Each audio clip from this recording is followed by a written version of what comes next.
Welcome to the Refurbishment Mastery podcast with me, Martin Rapley. If you're a property investor who is worried about paying too much for your next property, concerned that you don't know how to manage a refurb, or scared that you will be ripped off by a builder, then this is for you. In this podcast, I share over 30 years of experience of managing refurbishments and conversions to help you make more profit, save your time, and ultimately enjoy the process. On with the podcast.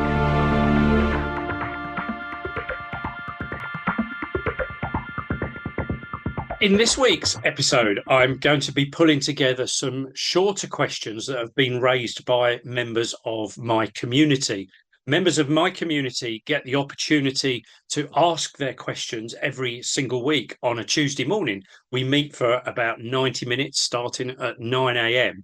and I cover off questions raised by members of the community to help them understand more about the process of managing refurbishments, but importantly, to help them at the time that the question has come up for them. Some of these questions are relating to sourcing properties, maybe understanding things that they've seen in properties they've been to view, looking at floor plans, how to maximize the value of properties. Some of these questions relate to how to tender the projects out to builders, how to find builders, how to manage all of that process, or indeed how to manage builders later on when they're actually engaged on the property and on the project. So we cover off all sorts of different questions, probably 8, 9, 10 questions some days during those sessions. 4 questions that I've abstracted from the last few weeks are what I'm going to cover off today. So I'm going to talk about lathe and plaster ceilings. I'm going to talk about mould and condensation, the process and cost of converting a garage, and a little bit about working in occupied properties. So the first topic is lathe and plaster ceiling. This came in from a member who says he has an HMO room and the plaster in the ceiling has cracked. It's not too bad, but it is a Victorian property with lathe and plaster ceiling. It was decorated about 12 months ago, and the ceiling was repaired at that point. And the floor above has had some insulation fitted, so maybe that's upset things a little bit. And the question is, what's the chances that some of the plaster will fall down? Actually, the conversation went on a little bit more. That the tenant is going on holiday at some point, so maybe there's a chance of doing a proper repair rather than a patch repair when the tenant goes on holiday. And of course, I'll talk about what that could be as well.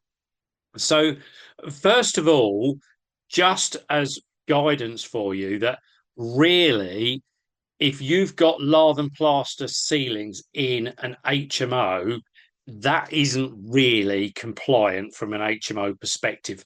That's not to say, if you've got a license and they haven't spotted it, and a lot of HMO housing officers won't necessarily spot it, but if you're aware that you've got lathe and plaster ceilings in an HMO, you really should be considering to take them down or overboard them with pink plasterboard, which is fire rated, because lathe and plaster ceilings are not fire rated. So if there is a fire downstairs, the plaster will come off very, very quickly.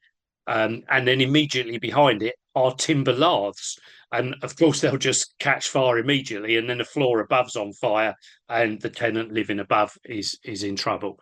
So first thing to say is ideally get rid of lathe and plaster ceilings in HMO situations. You can do that in 2 ways. As I said, you can take the whole lot down, reboard it in pink plasterboard, plaster that up.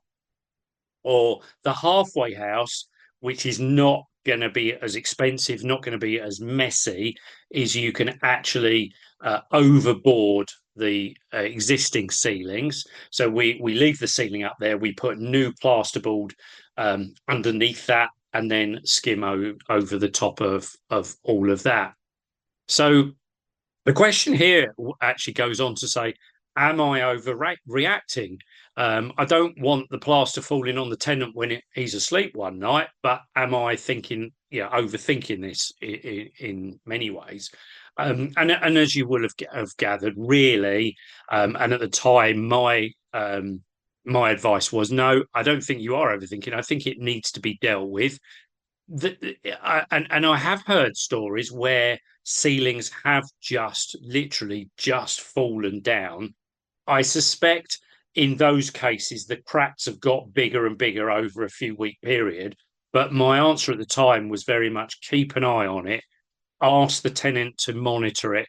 If the tenant believes the cracks are getting longer or wider, then they absolutely need to report it back to you, because it may be that you have to move on this fairly fast. Ultimately, because the way lath and plaster ceilings are held up there, what the laths themselves are thin strips of wood with gaps between them. And when they were plastered, the plaster was literally squirged on from the bottom. I'm not sure if that's a real word, but you'll understand what I mean. And the gaps in the laths, the plaster went through the gaps in the laths, and that kind of held it all up there. And what's happened over the years is there's been some movement upstairs. Things have dried out a little bit. And some of that bonding, some of that plaster that went through the gaps in the laths and was holding it all up has now started to fail.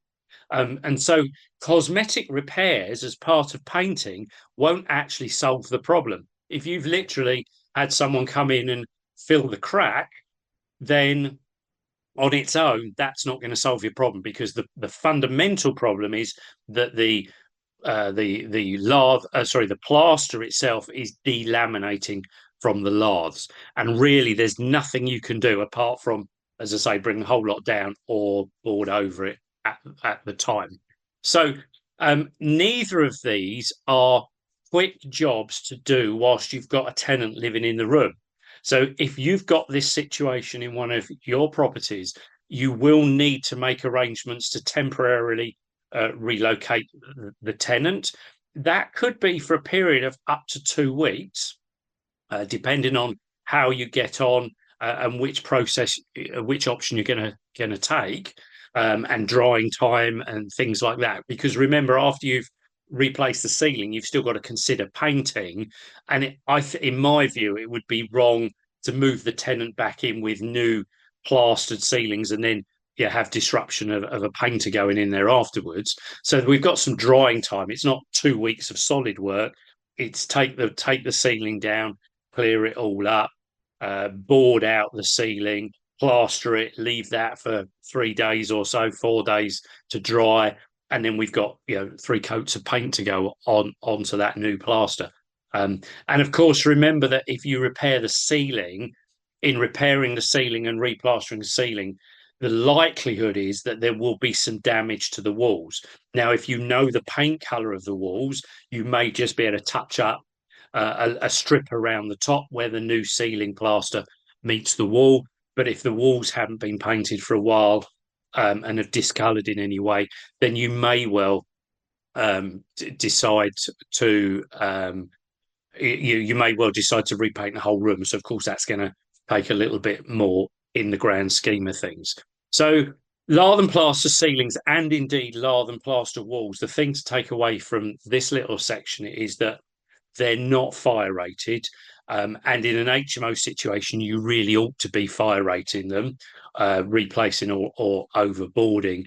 If you ever work with an architect, if you bring in an architect and building control to assess an HMO that you're doing, then in reality they will specify that the lath and plaster needs to be removed. So the end of this story is that the investor, that member of my community that was raising this question, actually did decide to overboard the existing ceiling. There is a risk of overboarding because you do need to make sure that the screws holding up the boards actually go into the joists. You don't want them to go into the thin laths because they'll splinter the laths and those screws could easily fail. So in many ways, overboarding is quicker, it's cheaper, it's easier, it's nowhere near as messy. Getting down those that old plaster really will be a messy job. He did have the tenant go on holiday for a while, so he had a bit of a window. So he did actually end up overboarding and repairing, and he managed to get away with the fact that he didn't need to do much decoration to the wall. So that was a really good thing. So he had an amenable tenant. The tenant was able to leave their things in the wardrobe. They polythened up the wardrobe just to stop any dust getting in there. And all in all, a fairly easy thing to solve in the end. What would have made that particularly tricky would have been if those cracks got bigger before the tenant actually went on holiday and it had to be treated like an emergency job. So, this is the whole thing about inspecting your properties regularly, keeping on top of any maintenance, because you don't want something like this to become an emergency job when the cracks got major, or indeed even part of the ceiling has already fallen down. So, just keep on top of your properties and manage them essentially manage them so that you can be in control of the works that you're doing. Second question I'm going to cover off today is about mold and condensation. Now, this is a question that comes up a lot. This is a topic that gets discussed a lot in various different formats. And in my weekly Q&A, I always say to members that no question is off topic. Even if I spoke about condensation 4 weeks earlier, I encourage members to raise the question again, because this is all about helping them understand their situation at their time when they need it. I'm not saying, I'll go back and listen to something that I recorded a few weeks ago. You'll find it somewhere in the middle of a 90-minute recording, which everyone gets the recordings, but it's hard to go back and find them. So we do have regular topics that come up as new members join, and as the topics come up again for even existing members. Sometimes long-standing members have got issues that come up, and it's all about understanding how to apply things to their existing project at the time that it comes up. So I've got mold on the walls or in a property, says this member. Some may say the mold is coming from condensation, poor ventilation, or water damage. However, I don't know what's causing those, as we see a property for sale. So how would you approach a situation to find the cause of the problem when you're actually going to view a property without actually having too much time that you can physically spend at the property? So this is an interesting concept, because we are all seeing properties on a regular basis that have got elements of mold. And the question is not so much, well, we know what's caused it, but perhaps more, what do we need to do to actually fix the problem? And just to be clear, for those of you that aren't aware, condensation or black mold is caused by condensation. Condensation is caused by poor ventilation or poor insulation, or a combination of both. So hence we frequently see black mold in kitchens and bathrooms. We will see it in other rooms. I'll come to that as well. But we typically see it in bathrooms and kitchens where perhaps there isn't an extract fan. Maybe the fan doesn't work. Maybe the window doesn't open. Some bathrooms obviously don't have windows in at all.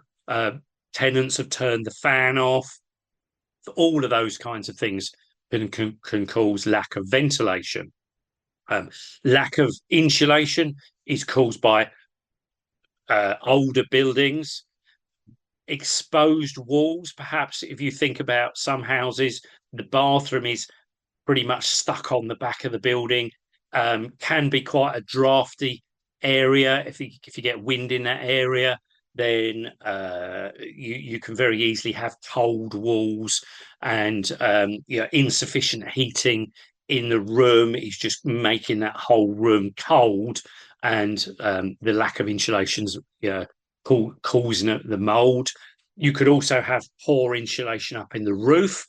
Again, some of these bathrooms that are stuck on the back of the property, the main roof may have good insulation, but they may never have gone into the smaller part of the roof over the bathrooms. So that can easily cause poor insulation as well. So you're looking to improve the ventilation and the insulation. The other place you'll also see black mold, maybe not when you're viewing a property, but perhaps if a property is shown empty with no furniture in it, you might see evidence of perhaps where there's been a wardrobe or a dresser or a big high unit. Sometimes even a low set of drawers can have this problem. You've got black mold there as a result of both ventilation and insulation, possibly on an external wall. So we've got a cold wall behind the wardrobe. We've only got a very small gap down the side of the wardrobe, so the air isn't really moving around the back of the wardrobe. So a combination of both those can very easily cause black mold where furniture is as well. And by and large, as best as I can within the properties that I own, particularly HMOs where I've got some kind of control, I will aim not to put wardrobes on outside walls. I'll aim not to put the bed against an outside wall if I can. That's not always possible. Just so that we haven't got lots of furniture against those outside walls that are potentially colder. It doesn't always work, but you can do your best. And if, for instance, a wardrobe goes in the corner with the back against a wall, say to the next room, I'll at least pull the wardrobe, 6-8 inches away from the outside wall, just so that there is some space around there. Now, that's not to say tenants won't relocate furniture, but you can only do your best, can't you, in these situations? Let's jumping in to make sure that you have everything you need.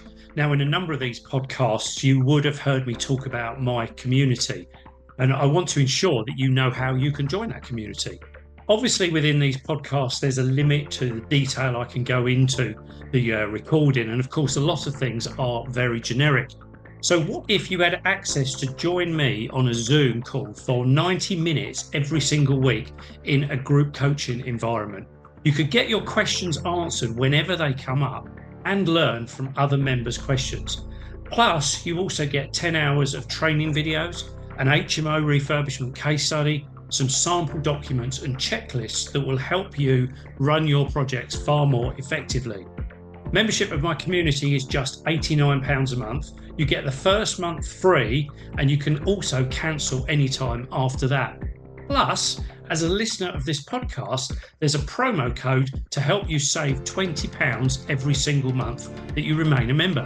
So just make a note of VIP discount 20, VIP discount 20, all in capital letters, and put that into the checkout.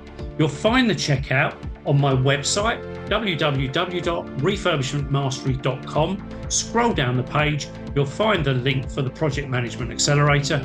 Use the promo code VIP discount 20 and you'll be signed up at just £69 a month.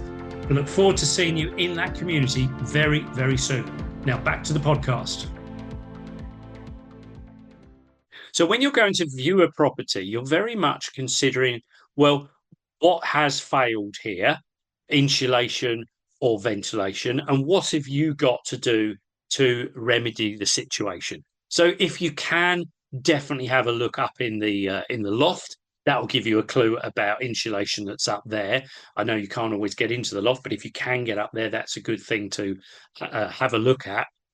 You may be able to improve the insulation in the external walls, but of course, that's now talking about adding a membrane externally and altering the external aesthetics of the property. Probably not what you're going to want to do. You may consider doing some insulation internally, but that's going to make your rooms, 3 inches smaller in any direction affected, and that may make some of the rooms impractical. So it could be that you can't do much about the problem. It could just be that you can improve the heating generally, and definitely what you can improve is ventilation. It could be that you need to encourage tenants to open the windows. It could be that you can put some restrictors on the windows so that they can be opened safely without the risk of someone breaking in, say with ground floor kitchens and bathrooms. That might be something to consider there. You could, of course, put a fan in that's connected to the light. That would be a good thing. If you've got a window in the bathroom and you put a fan in, I would encourage you to put in a humidistat controlled fan. A humidistat turns the fan on when the humidity in the air rises. So when someone turns on a shower or has a bath and there's steam in the air, that will turn the fan on. So that's a way of helping tenants, particularly if you've got a window in the bedroom for 6 months of the year plus. You probably don't need the light on to have a shower. So actually having a humidistat at least means that the fan comes on and helps improve the ventilation in there. You can also buy two-speed fans. They run at a fairly slow speed continually, and then when you turn the light on or with a humidistat, they're boosted to full speed. That means that you're just generally moving the air around all of the time. I install those as much as I can in my HMO en suites. In fact, all bathrooms in an HMO, I'll put them into, and I've also got them in kitchens in HMOs as well, and utility rooms, so that we're just moving the air around the properties as best we can in the situations. So look for ways as to how you can solve the problem. Ultimately, getting rid of the mold is a very quick job. The old-fashioned way is actually to use vinegar. You can clean the mold off with vinegar. You can also buy proprietary products in the DIY stores. They're more expensive than vinegar, so stick with vinegar and a sponge. Spray some stain block over the top of it, repaint the room, repaint the wall, whatever's appropriate. If you're already doing refurbishment, the builders will obviously deal with all of that for you. If this is a property that doesn't need a lot of work, then that may be something you're doing yourself. But it really is a problem that the effect, the mold problem, can be eliminated in a day with some cleaning off and some repainting. But do look for the real cause, and it's always ventilation, it's always insulation, or a combination of both, and do your best to improve whatever you can as part of your refurbishments. So the third question for today is about garages and converting garages. This member said, I'm looking at a property that has a garage built on the side. A lot of the neighbouring properties have converted them to living accommodation. What would I need to consider to do the same? And in my case, I want to convert it into a bedroom and a large ensuite. And what's an idea of the costs? So, converting garages. So, yeah, in most areas, converting an attached garage to your existing property, converting those garages is permitted development. It's not going to be permitted development if you've got a listed building. It probably isn't permitted development if you're in a conservation area. And you also need to double check whether you've got Article 4 agreements in place, because they may remove the permitted development right to convert a garage. That being said, the assumption is, from a planning perspective, that if you're going to convert a garage, you're going to take the big door out the front, or maybe a pair of doors out of the front. You're going to build up the lower part of the door, and then you're going to insert a window above. You may choose to insert two slightly smaller windows. You may brick up the bottom bit. You might build it in timber and clad it in some paneling or some moldings or something like that. But that's basically the assumption. Within the permitted development rights, there is nothing that allows you to put a door in that front elevation. That technically falls under a planning application. That's not to say that people don't do it, but technically you can't put a door on the front. You may be able to get a door round the side or round the back, and that would fall under permitted development, but not actually putting it in the front, because putting in the front infers that you've created another dwelling. It looks like a second front door, effectively, so you can't do that. Now, if you've got a garage that is a decent brick built structure with a quality roof on it, the work needed to bring this up to the regulations to be a habitable space are almost certainly going to be additional insulation in the floor, additional insulation in the wall, and additional insulation in the ceiling. And then, of course, the plasterboard in to finish all of that off. And then we're going to put some electric sockets in there, and we need to consider some heating. So maybe running a radiator in or putting an electric heater in there. And then we're going to plaster it all up, put some skirtings in. Hopefully, there's already a door through from the existing house. That makes it a lot easier if there is. If not, we've perhaps got to put in an additional door with a lintel. And then, of course, that's now going to make some repair work in your hallway or the room that's next door. So there's a little bit of a knock-on effect there. And then we're going to paint it all up and put some carpet down. So relatively straightforward. If everything is in your favour, prices to do that are going to start at about £15,000. Depending on where you are in the country and depending on how things are, it's around about £15,000. The more complex projects need more insulation. The more complex projects have issues with floor heights between the house and the garage. Ideally, you want to find that your garage is a lower floor height than the house at the moment, because then you can make up the difference with some insulation, and then it marries up nicely with the rest of the house. I've seen garages where the ceilings have been a little bit on the low side, so there's been some modifications to the structure there. I've seen it where some garages haven't got any windows in, so extra windows have been inserted, not just the one at the front, but the one at the back as well, to make that more usable, maybe for an ensuite or something like that. If you're going to put an ensuite in there, as this person was going to do, you need to consider drainage. So the price could easily drift up from 15 towards kind of 20-ish thousand pounds or so. If it's got a flat roof, you might find that now's the time to replace that at the same time. So that could add another few £1,000s on. And now we're up to kind of 23, maybe 24, even 25. So do your research as to what's needed. The important thing is that the process you need to be following for this is do your basic assessment. The works that you need to do to this need to be compliant with the building regulations. So you will need to engage potentially an architect or someone who can put together building regulation drawings for you to help you comply with that element of the building regulations. You'll therefore need to engage a building control surveyor to verify the drawings are correct, and also verify that your builder has built things in accordance with the drawings. And then you can then take that information, pass that out to appropriate builders, give them a little bit more detail about how you want the whole thing finished off, and the style of door, style of skirting, type of windows and things like that. Give them all that information, and you'll then be able to get some prices for your project.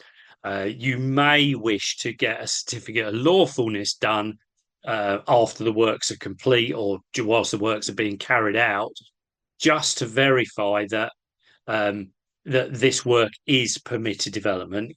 The reason for doing that is very much that when you come to sell, it could be a question. If you want to refinance, it could be a question. So if you've already got the paperwork in place that verifies that, then you've saved time later on, as it were.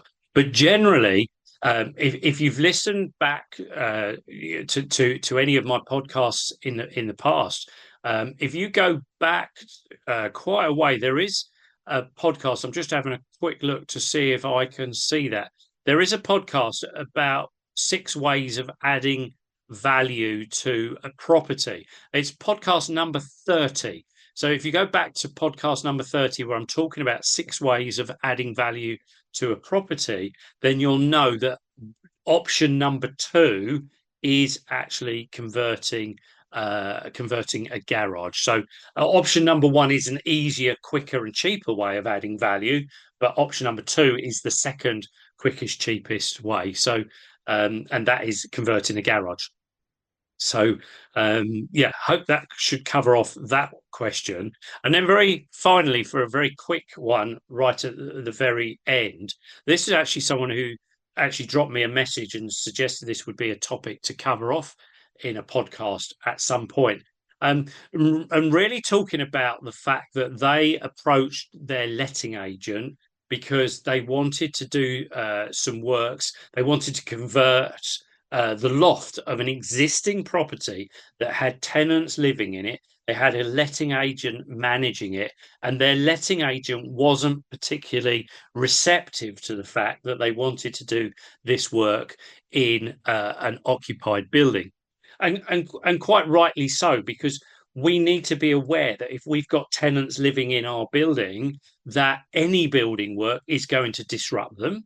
Now, you may be able to come to an agreement with your tenants that there is some disruption and you're going to recompense them for it, or whatever you're going to do. But importantly, the letting agent is getting concerned because ultimately they are responsible for ensuring that the tenants have got a clean, safe place to live. And if building works are going on, the likelihood of that is that there is risk attached to that, that they may not have a safe place to live sometimes. They may have problems with their heating, their lighting, and the letting agent doesn't want to get involved with the management of all of that. Now, this isn't to say that you can't actually do work in an occupied property, but when I've ever done it, I've always done it with very, very close liaison with my letting agents. More recently, I've done it in properties where I haven't actually got agents managing the property. I've had to be right on top of the builders to make sure that the builders understand their responsibilities. Importantly, understand that they've got to clean up every single night, to understand that they've got to ensure that dust sheets and temporary ladders and things like that are put away every single night. And of course, that's going to reflect back in the price to a certain extent. So, so don't be surprised when letting agents do kick back a little bit. Letting agents will be perfectly all right with you arranging maintenance things, pretty much things that are done and dusted in a day or two. They shouldn't have a problem with you working in, so let's say, an HMO bedroom when the tenant's moved out and you're doing some improvements before the next tenant moves in. But make sure you are briefing your tradesmen accordingly, that there are people living in the property. They do have to, be a bit mindful of that. Be aware that some people work at home during the day, so they can't necessarily sustain the power being off for a really long time. They may have problems with exceptionally noisy work. So make sure you manage the process. But do be aware that ultimately you need to consider how you are maintaining services and maintaining a safe environment for your tenants to live in if you are going to carry out other works to the property at the same time. And as I say, we all do maintenance work. We all carry out maintenance work to our property. The question really is, how far do you go with the with the other things, the other works that you need to do to your property? So there we go. There's the 4 questions that I was asked over the last few weeks or so.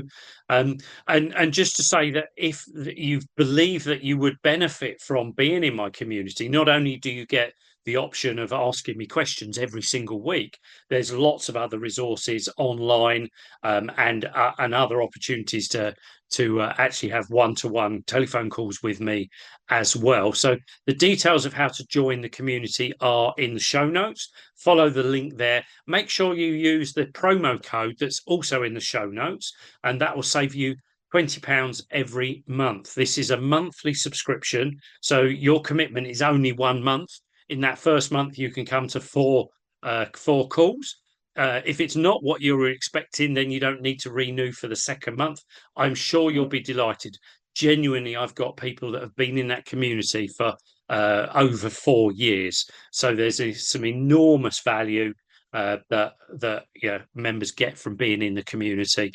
And I really look forward to seeing some of you in there very, very soon, maybe as soon as next Tuesday morning. Catch up with you soon on another podcast. Thanks for listening to this podcast. Please do like, share, and leave a comment where you can. If you need any guidance or advice with anything to do with your refurbishments or conversions, then don't hesitate to reach out. You can book a free call with me by clicking on the link at the top of my website, refurbishmentmastery.com. There's other ways you can contact me in the show notes as well. I look forward to speaking to you again soon.